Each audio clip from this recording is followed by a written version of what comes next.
YouTube, back again. It's Guy. Happy New Year. Sorry I haven't been around for a couple weeks, busy with the beginning of the year and getting stuff accomplished around here. So you've probably seen in previous videos the Corvette in the background. It's a 2017 Grandsport, and it is a color called Sterling Blue Metallic. It's a rare color. I think there was only 304 Grandsports made in that color. I'm not sure of the designation of coupes and convertibles, but I know for Grandsports there was only 304 made, and the color was discontinued in late March of that year, so you couldn't even order the color again. It's a controversial color because some people think it looks too much like the Blade Silver, which in sunlight it really doesn't, and other people just don't like the color. So you either love it or you hate it. I particularly love it. Not sure that there's any color Corvette that you could hate, especially in the Grand Sports, the Z06s, the ZR1s.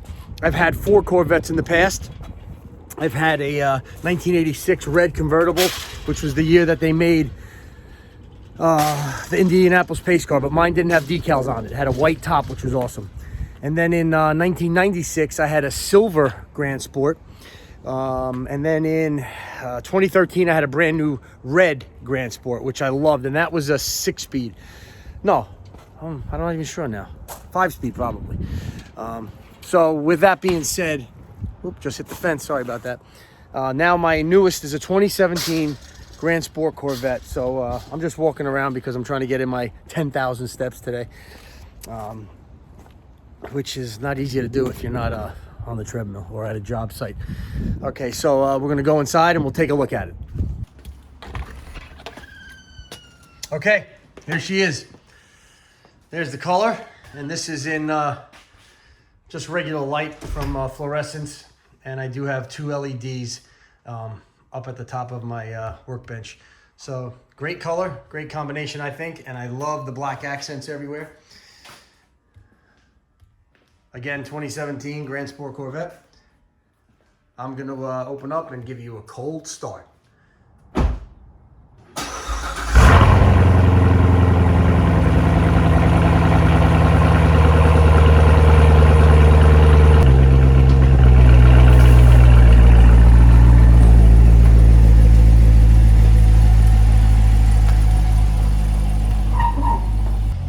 Okay, that was the cold start.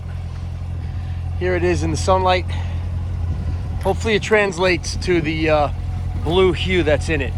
The bottom has a red stripe that I put on. I wanted it to match up with the red caliper and the red insignia in the Grand Sport. It's not totally clean because I had it out yesterday, and there's still a little road salt out that they put out last week. And today was really the first sunny day I could get out here to show you the color. As you can see, I have the fuse pulled that leaves the butterfly valves open all the time. And I'll get into that, show you which fuse it is to pull to make your Vette a little bit louder for free. It actually opens up the butterflies as if it was in track mode all the time. And it is a dedicated fuse that is only for that.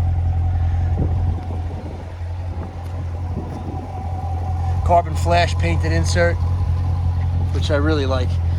I love how the black accents off of this light color.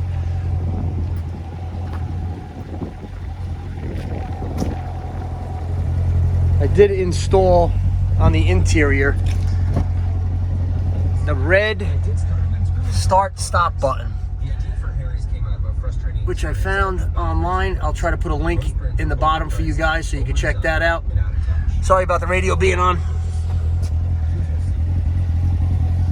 I had the car about 8 months. I'm the second owner. It had just over 4,000 on it when I bought it. I think it was about 4,200 miles I had on it when I bought it. And right now it has a little over 10,400 on it. I have one track day on it, which I drove down at Lightning in New Jersey Motorsports Park. Great day. And these are the original run flats, and the car performed amazingly. I do have a lot of days down there on motorcycles and probably 4 other cars that I've owned. So I have a good amount of track time. road course. Drag racing I did when I was younger, but I'm not so crazy about it. You break a lot of stuff, and you race once every 45 minutes if you're lucky, unless you're renting the track, which does get a little expensive. This car was originally purchased at Corvette, which is also where I bought my 2013 Red Grandsport, which was a manual. This is an automatic. I love the shift points. I love the sound of it while shifting. Car is amazing. Other than that red start stop button, I do have clear bra on the whole front half of the car. You can see the line right there, I hope. It is on the lenses, headlights, and it also is on the mirrors. It also is in the little finger well so you don't scratch the paint, which happens quite often. What else did I do to this? I don't think I did much else to this. Nothing really.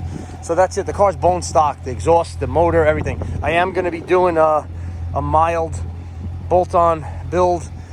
Probably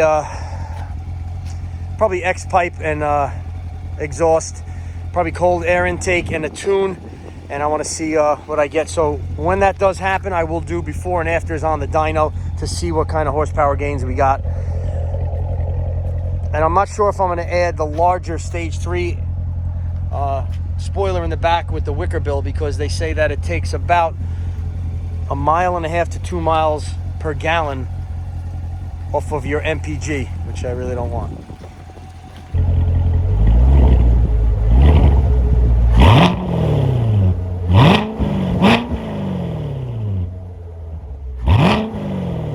A bit of wisdom for today. Teach me to do your will, for you are my God.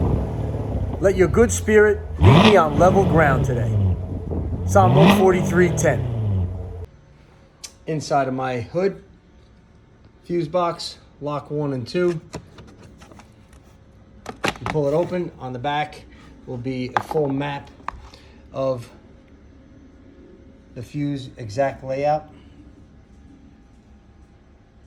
On the 2018, I know it's a different fuse. On my current car, it is fuse number 42. If you guys could see 42, it says exhaust valve 2 20 amp. So it's a 20 amp fuse. It is number 42. When we look on this, 42 is right here, which is next to a 40 and a 30, which are too large, and they're up to the front right as you're looking at the box, front right, a 20 amp. This is the fuse that I took out. I took it right out of here, and it opens the NPP, which is the dual mode exhaust. It opens that valve. Simple as that, and you'll have your exhaust wide open, well, as much as wide open as the factory will allow all the time. So that's the little tidbit. Have a good day. Bye.